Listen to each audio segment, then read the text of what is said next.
Welcome to What the Biz, where we talk about building successful businesses, balancing life, and all the WTB in between. With your hosts, I'm Bridget Vector. And I'm Dan Prochko. All right, welcome back to another episode of What the Biz. This time of year, you're probably nursing your tax hangover. But while you're focusing on closing out 2025, look, 2026 is already here, but the landscape has totally shifted, okay? A lot of stuff has happened. So today we're talking about the compliance crunch of the year. We're going to break down this new 184,500 Social Security ceiling and how it might be just a stealth tax on success. And QuickBooks is forcing an AI hand into your bank feeds, and this no tax on tips law. It could actually be a whole nightmare. We're getting into all of that today. Bridget, but first off, let's take a breath, do some meditation. It's all going to be okay. How you doing? Oh, every time the QuickBooks AI, first off, the mandatory forcing, we're not going into this yet, but it's enough to just trigger you. It's enough to trigger you. It causes reactions. Yes, it does. Beyond that, things are great. My coaching group has kicked off, and we are into the weeds of training hopefully what is the next group of interns in my company for accounting. So I've ventured into the coaching world. I've been in it a few times, but I've brought it back. Our cohort has kicked off, and I am super excited. That's exciting. Because really cool. I feel like training, and it's getting harder, right? Because the AI world is kind of taking away how you get your footing for a lot of jobs, not just accounting, but a lot of careers. Yeah. And so marketing, holy cow. It's insane. It's insane. Right. Yeah. How's anybody ever going to become an expert when they can't even get the foundation, right? Because the foundational work is gone. Yeah. I mean, I've been talking with some people or whatever, and it's like, man, I should have just become a carpenter, or I should have learned how to weld, and it's like, yeah, I mean, there's some things that AI can't take over, and we don't really have robots for some of this stuff, so I see it, roofers, why am I not a roofer, or all this. And so, yeah, I got some friends thinking about investing into some of those trade businesses because they're not really disrupted. We need them no matter what, Yeah. So yeah, very interesting time. Yeah. And Cool. It just makes you wonder, the components of, especially your field and my field, there is high need for the very specialized, you have the experience, you can be the advisor, you bridge the gaps, component. But what happens when there's no new growth of people getting to that level? I don't know. Years down the road is going to be very interesting. I know we're going to talk about it on a future episode because, I found the article on it. There's a lot of talk around copyright issues in the very near future because we're using so much AI that things can already start to look and sound and maybe feel familiar and almost like we're ripping each other up. So that's coming up. I think our next episode, we're touching on that. So that's going to be really interesting. It's hitting everything. Yeah. I have some exciting, fun news. I was actually tapped to mentor at Western Michigan University recently. They had this class project where they needed access, or they needed not just access, but also insight into live Google Ads accounts and live Google Ads campaigns. Mostly because Google dropped the ball. We'll just throw them under the bus. That's okay. They had this program. I'm gonna just say they had this program where they connect nonprofits with university groups, so that universities can give students real world experience running Google Ads for nonprofits. Because nonprofits have that Google program where you can get the Google grant, which gives a nonprofit $10,000 per month in free advertising. But there's so many nonprofits that don't know, so many people, many people don't know how to run Google Ads, et cetera. So they try to make that connection. But it was really difficult this year with the connections that were made to make stuff happen. So I actually don't know if it's Google's problem or something else going on. but they couldn't get connected with a nonprofit. So we stepped in and, gave them access to Google ad accounts, not to run them, but to analyze them. We're doing all the running.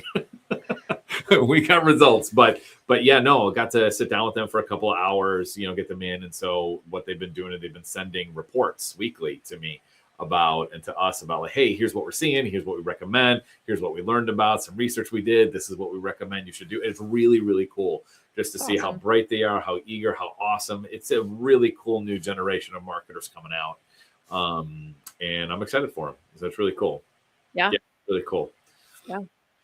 Yeah, really cool. Well, let's dive in. Our first topic today is from Fora Financial. Basically, the Social Security wage base has officially jumped from 184,500 to 184,500 for 2026, which is a significant increase. And Bridget, you're going to tell me all the reasons why I need to know about this and how this impacts me. So I will break this down just to like the most simplistic way as to what this means and how it's going to impact certain people, right? So essentially this jump means that if you are a high earning individual or employee, there's going to be that 6.2% Social Security tax on more money. Basically, them raising the ceiling means that doesn't go away until you hit that ceiling.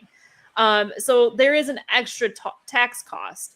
Now, some people may be saying like, this won't impact me, but this does have a sweet spot, and it's the S Corp owners that should probably pay attention to this. Because I do know some that take a higher salary from their business to offset other taxes and just different tax strategies.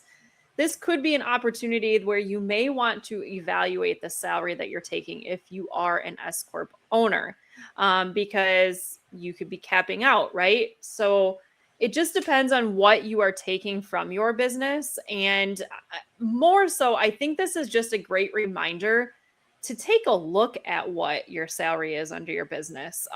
S Corp owners are probably the ones that this should impact the most, or ones that you should pay the most attention to, because anybody that's an S Corp owner, you should know, or at least somebody's guiding you of what a reasonable, so for those that are watching, quotations there, salary is for your S Corp ownership.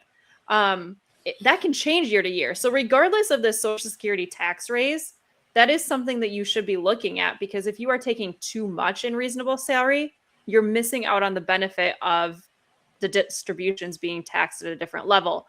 So now that we're out of like tax season, you've closed out your year, this is a great time to take a look at this and see if you should be making adjustments in the 2026 tax year and hopefully save yourself some money on taxes.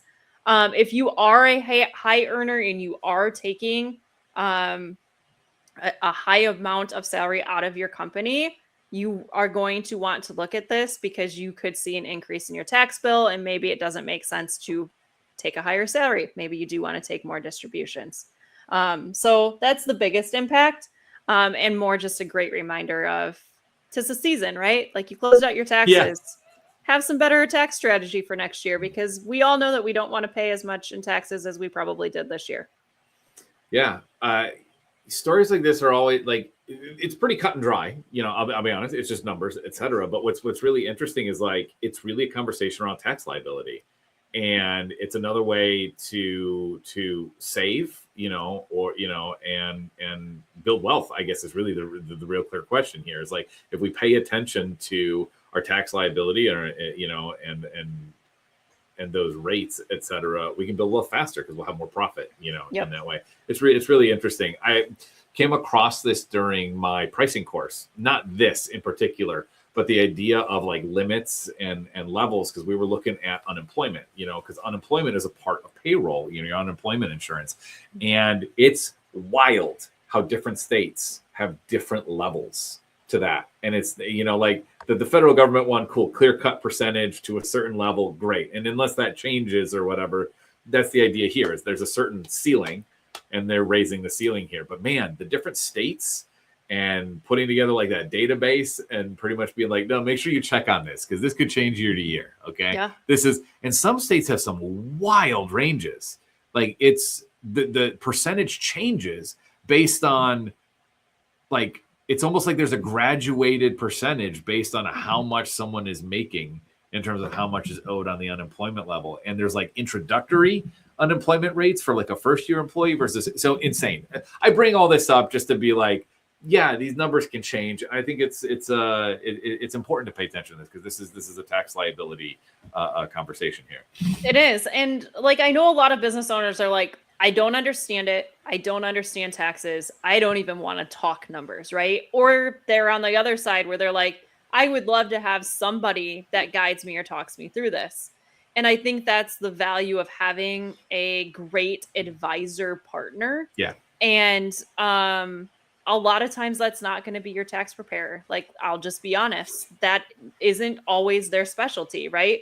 And so I think having the right people in the room with you where you don't have to necessarily know how it all works, but they are looking out for your best interest to do exactly what you said, Dan, pay the least amount in tax burden so that you can build wealth on the outside, is really the importance of this conversation because everybody probably saw their unemployment rates change this year. You're now seeing different caps for different things. And that's what happens every single year is the caps are normally going up and everybody's paying a little bit more. And how can you strategize to maybe keep your tax bill at a lower place? Yeah. All right. Now moving on. This might be this is going to be a trigger because you already triggered at the beginning. Okay, here we go. All right. Intuit, that's who owns QuickBooks, has confirmed that the new AI-powered bank feed in QuickBooks Online will become a permanent default experience on May 8th. No option to toggle back to the classic view. I know we talked about this a few weeks ago in terms of where is AI failing. I think I know where you stand on this. What is the temperature on this? I don't know if anybody can see or feel through this, my twitching, but I'm like, this irritates me. Like, I'll just say that it irritates me. And I know you shared the article for a second, but if anybody pulls this up, there's a section in here that they actually cutely highlighted in the page that says, in a nutshell, after months of improvement, the new AI-powered bank feed in QuickBooks will be the default experience. I love how it's in a section. It's in a section where it says opt your clients into this. And then it's just little like footnote under it of like, nope, it's actually going to become the standard way, you know, of using this. Yeah. Yeah. And the statement of after months of improvement, I can confidently tell you the AI powered bank feed is going to cause a massive amount of headache. Like, we see it every single day. Do pieces of it work? Yes, but it's the pieces that have actually worked all along. Like, I don't know. Like, if you are a business owner listening to this and you are still in your day-to-day QuickBooks, I'm sorry, and I want you to change that today. But if you are, there are like QuickBooks has had some technology behind the scenes that have allowed rules and they've allowed like where it tries to be smart. And it was kind of like AI, right? They've enhanced it, they say. So they've already had this, but like now that it's mandatory, I watch what it does for categories. And I think I'm going to create a whole YouTube series around it, to be honest, because it's funny. Like it now all I can do is laugh. Because like we've had clients that have like went to a coffee shop and QuickBooks AI is saying that it was a loan payment. Like this is what I'm talking about. Wow. Yes. So this is the AI powered pieces. Do I hope it gets smarter as each business is giving it more information? Yes. So that's my dream. That's my hope that it gets better as more is given to it. But right now, my word of caution is do not fully trust the AI powered system. 100%. And just have a way to review your reports, right? So if you are doing bookkeeping on your own, or you have a team member doing it, or maybe you outsource it, there's a few things here that like I would recommend each month is happening. One, make sure you're reconciling your accounts every month.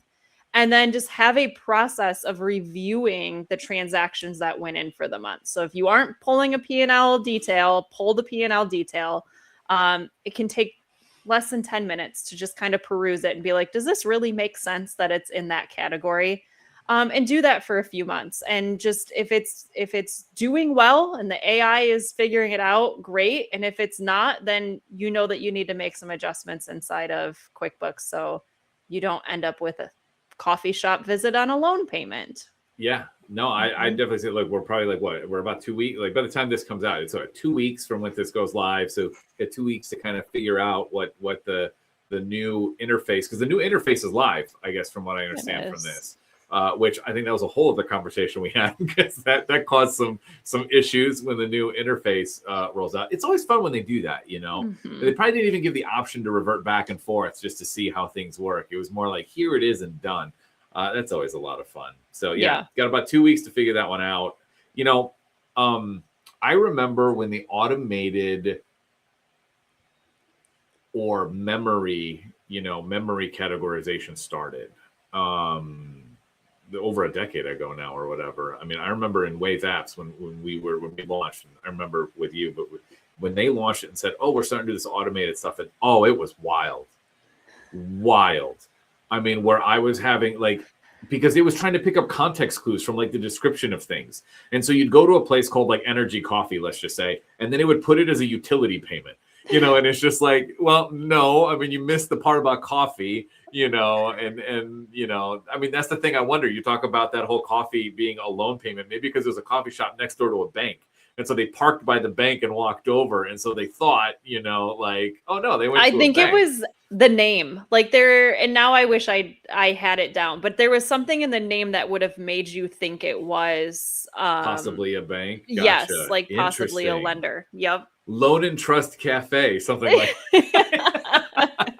it's a bank. It must be a loan payment because there's nothing else you can pay for at a bank. It must be a loan payment. Yeah. Right. You know what's funny is I still have some smaller accounts over on Wave Apps. I got some other businesses that are in that platform, and the categorization is still wrong. It's still bad. And I know they're using AI now and everything. So my thing is, from my experience of not being a bookkeeper, is always check it. Do not ever trust it. I know you gave that little tip of like, if it's going well after a few months, I was like, nope, I'm not trusting it whatsoever. I am double checking that thing every month. It is. No, I'm with you on board. I'm sure it's going to get better over time. It has to. I mean, isn't that the purpose of AI, is that it's continuously learning? So it has to. My worry is that, and this isn't a knock on Intuit or QuickBooks, because I think every platform does this, right? Like, you want to seem like you are so consumer and you friendly that all that and everything screams to that, right? So I think there's a false sense of security that comes from some of these platforms where a business owner is like, oh, well, they have all these enhancements. It's going to be very easy. Right. They're watching it. They've got my back. And when you aren't necessarily reviewing or looking at things in a way that an accountant would, it can be missed, right? So there's like a false sense that's coming from these platforms of like, it's easy and it's all going to be right. And my worry is that the business owners that think that that is the case, is they're going to end up in a place where they're making decisions off bad data, right? Yeah. And filing taxes on bad data and paying too much or too little and then getting penalized. Like, I just see like the downward effect of this, of like, I don't know, the feeling that it's so easy, anybody can do it, and that not being the total reality. I think there's I 100% agree with you. I think there's also another perspective and another force of like just market trends that are pushing on some of these larger companies that maybe they were behind the 8 ball. I don't know. You know what I mean? But it's just like, there's so many new upstarts that can come out with AI accounting, this and that I'm sure there's a pressure within these organizations of like, no, we have to be on the AI train in some way, and it's half baked, but we have to have something. So we're putting it out. And I'm not saying it literally is half baked, but we know it isn't working perfectly, or well enough to the promise. It's not living up to the promise that we're actually being told, And so it's like there's still work to be done here, but you've released this tool. But I think there's some pressure going on. Some CEO is probably like, I don't know if it's Gilbert or somebody, but you know what I mean? It's like, what, do we have AI? Do we have something? Can we say AI? I'm not saying that's the case. I'm just like, yeah. Can we say there's AI? And so somebody down the line is like, yeah, okay, we can put AI in, and it's not there. So I'm sure that has a lot to do with it in that way. Well, and I think just like any tool that you're using that has AI components or AI backing or just AI in itself, like what's the caution, right? Always check your sources, always check the results, always review it for accuracy. This is no different. Like this is the same word of caution. I just hate that it's mandatory. That's what I don't like about it. Yes. Yeah.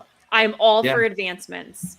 Well, so to this point, I mean, I guess to this mandatory point, we've got this story coming from 1-800-ACCOUNTANT, et cetera. But 2026, obviously the year we all moved into AI, but they're writing about agentic tools now and how that's really impacting bookkeeping. To the point where like 45% of small firms report massive efficiency gains. 15% are seeing hallucinated reconciliations that lead to audit flags. But I mean, I guess the claim here now is that really accounting agencies, AI is like their junior accountant or their junior bookkeeper, et cetera, where they never sleep and they're constantly doing things. Like, I guess what I'm hearing is, I guess the reason I'm bringing this up and why we're talking about it is like, yeah, there have to be efficiency gains here somewhere. Mm-hmm. Right. Or not. I don't know. You tell me, like, is this like, should I be, if I'm looking at a bookkeeping agency or an accounting agency, should I be asking about AI, how they use it, et cetera, or do I not care so long as my stuff is accurate? I think that's where my focus comes from, hearing about how many firms are using, agentic AI and the impact they're having there, et cetera. But we just talked a whole ton about how it's not really working that well. Yeah, so I think there's definitely value to finding out if a firm that you may be working with is using AI in any way. One being, you want to make sure that they're not putting your data out into open world, right? Like if they're if they're sourcing your personal data out places, like that would be a concern, right? So security is the first one. But I guess secondary, and this is where we're seeing, I guess, more problems in the industry, because even though this article is saying like it's being utilized heavily, accounting historically is always in the Stone Age. Like that's just our industry. Like accountants aren't always like the first to adapt new things or the first to like be forward thinking. And so there's going to be a lot of firms not using it at all yet. I argue they'll probably be left behind, right? Well, they're going to be forced to because QuickBooks has it baked in. Well, there's that. I can't tell you how many firms don't actually use QuickBooks Online. They're still using. That's true. There's still many using others, Oracle, others. Yeah. Yes. So that is one component. The other, though, is there's huge value that if the individual that you're working with also you want to make sure they know how to check the reports. Because we're also seeing in the industry where a lot of people are coming in and just trusting AI and bad data in, crap data out, and people don't actually know how to verify that it's accurate or not accurate, right? So there's going to be an uptick of people entering the industry thinking that they can be accountants and do the job well. But the third piece is that accounting firms that are really leaning into this should be able to get to a point as things are getting better. So as like the QuickBooks is learning, right? How else then can they give different advisory to the customers that they're working with? So like if they're leaning on AI to do a lot of the junior bookkeeping pieces, what additional things can they then provide? Because there is AI supporting them, right? And that's kind of where we're going. Like, we have leaned more now into looking at, okay, how do we build customized dashboards for our clients? And how do we pull the most valuable numbers out of their reports and like bring this to this matters to you, like for your business, versus like, here's your report, it's all right, like see you next month, right? So we've always been more on the advisory side, but now we're able to lean into it more because we definitely are a more AI focused firm.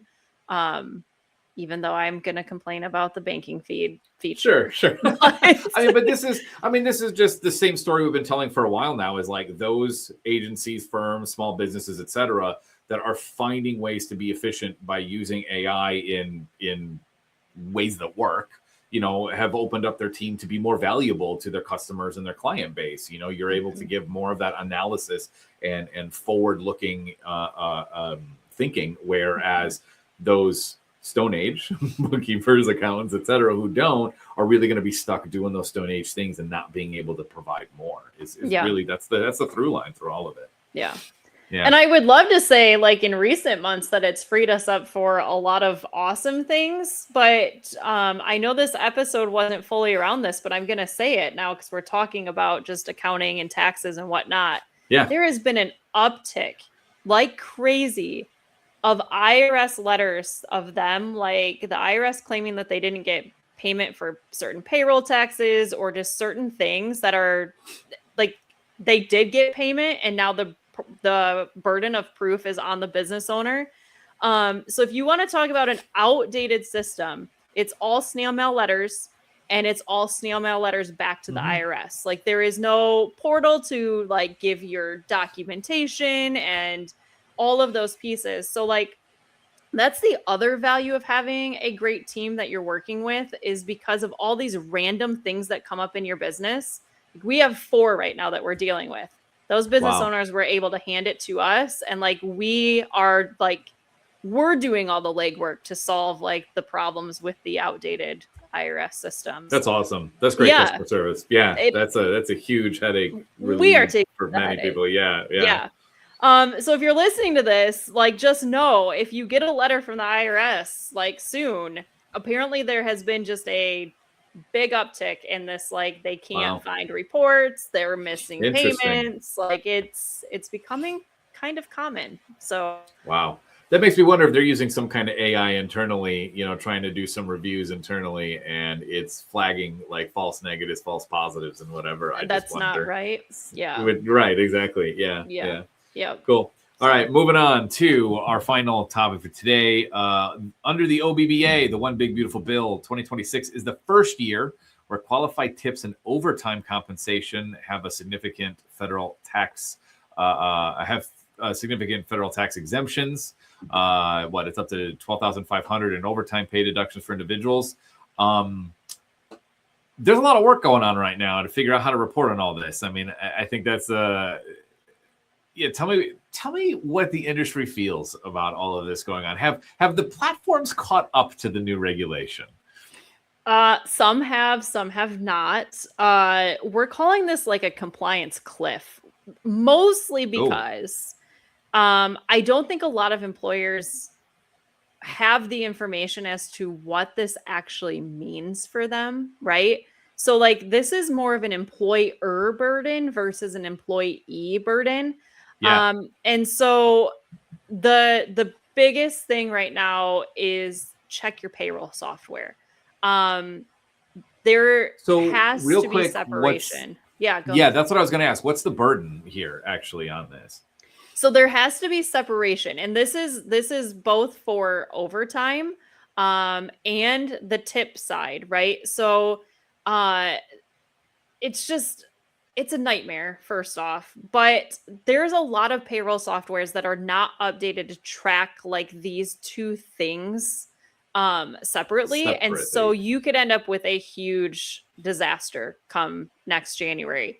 It's really a win for employees, like I said, but a huge audit risk for employers. So historically, you could just lump gross pay together, or you could have hours lumped together. And there wasn't like a distinction between base and tip and then this qualified overtime, right? It was just hours. A lot of softwares, if you went over 80 hours, it would automatically say anything over is overtime, which is great. But it is to the point where you should be separating overtime out by the week. So like if you're paid bi-weekly, you now have to show what week the overtime fell into. So we use Gusto, however you want to pronounce it. They have caught up. Like they've made updates in the last few months that it makes payroll processing a lot longer because you do have to separate everything out. You got to verify all of the carve outs. Yeah. And I will say, even when it's easy cut and dry, but if you don't put it in like separate weeks, like the system will actually flag you multiple times throughout the process to say like, this could cause issues under the new rules. Wow. So they've done great. Like I would say if you're looking like for a payroll software that is doing a good job, that would be one of them. I don't know about the others because we just don't use them, to be honest. But I'm sure some of the other big players are putting their mechanisms in place. But my recommendation here would be check your payroll software. Like if it is not updated to do this and to separate things, you're going to have a headache. So definitely take a look. And there's even like separate boxes and codes on the W-2s. So it's gonna know, like it will know that it is not there. And I think this brings into another place about like time tracking, right? Like employees do not love time tracking. I don't know anybody that actually loves like the clock in, clock out. Right. This makes that so important now though. So like, how can you make it easier for your employees to do that is the next question. Software is probably your best bet. They have apps now. They can like clock in and out on their apps. Time cards are more important. Like these are all things you should already have in your business for record keeping. But it's even more important now because of this reporting requirement. In my head, I just go like, if I'm salary based, does this impact me at all? Salary base is fine. Yeah, that's what I figured. Right. Okay, cool. Yeah. Look, I'm not speaking for myself. That was just a total academic question because it doesn't impact me or my biz whatsoever, actually. It was totally academic.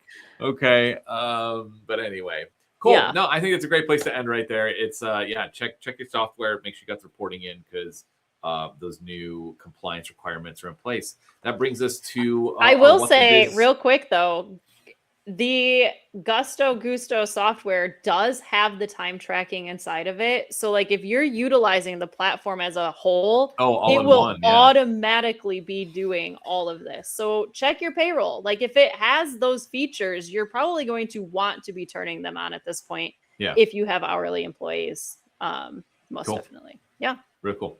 That brings us to What the Biz. I think it's your turn. It is. So my experience is actually coming from our vacation. And this is going to be a fail with a win. It's very unique. Okay.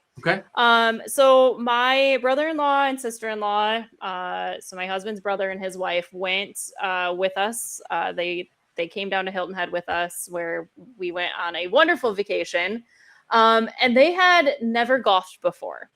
So part of our condo stay was we got to golf every day for free. Like we had to pay a cart fee, right? Sure. So my family has frequented this golf course many times. Like we are in their system. They know us. But we took them golfing, the first time, right? And we went to what has historically been like a very, I would call it laid back, like great golf course. And it was probably one of the worst experiences I've ever had in my entire life. Like the Rangers were out just like all over everybody, like telling people to play faster, but you couldn't play faster because the people in front of you weren't actually moving. And so I say this from the place of like, I understand if you're busy, right? But customer experience still matters. Like if you're busy, it still matters how your customers feel. So if they don't feel welcome, and this can be for any industry, right? If they don't feel welcome because you're busy, or if they feel ignored or neglected because you're busy, or if they feel rushed because you're busy, it's going to impact things, right? Yeah. So this golf course, they have, I don't even know how to put it. Like they have 3 courses under their same. Sure. Yep. So we ended up going back, which we weren't sure if we were going to play the other course, which we've also played a lot. Totally different experience. Like they still had people out there, but like it wasn't like we were rushed. Nobody was being like all over, like, you know what I mean? Like, so they were still busy, but they didn't push that busyness feeling onto us. So 2 completely different experiences where like one day you're going to play your worst game of golf because like, I mean, not that I'm a pro by any means, but like when you are feeling rushed or like you're an inconvenience or they want you out of the way, right? Versus like, I'm busy, but I'm still happy you're here and I hope you're enjoying yourself. And, you know, can we do and this isn't just golf courses. Like I said, like think about how you feel when you know a business is busy and like they aren't giving you time and attention. And like, I say this to like reflect on yourself, right? Like, what do you do in your business when you're like overwhelmed or behind or like feeling really busy? Do your customers feel it? Or do you have a barrier where they won't feel it? You know what I mean? Yeah. So it was a win and a loss, right? Like they redeemed themselves on the other course, but that first one was kind of like, we did say we will never play that course again. Like that one is done. It's done. Yeah. I'll say when I go golfing, the thing I hate most are slow groups.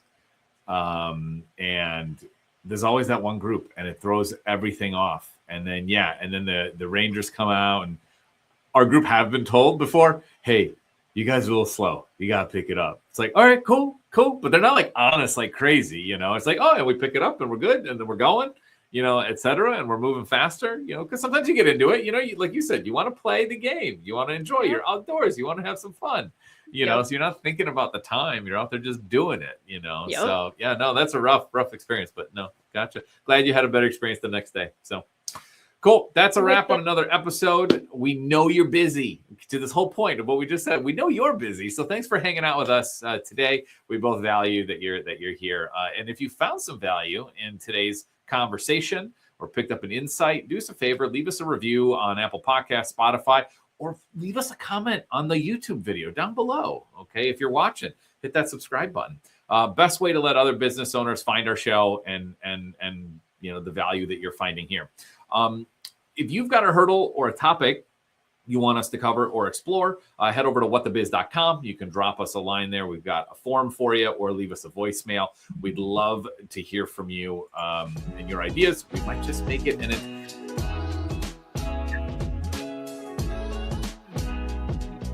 We'll see you on the next one.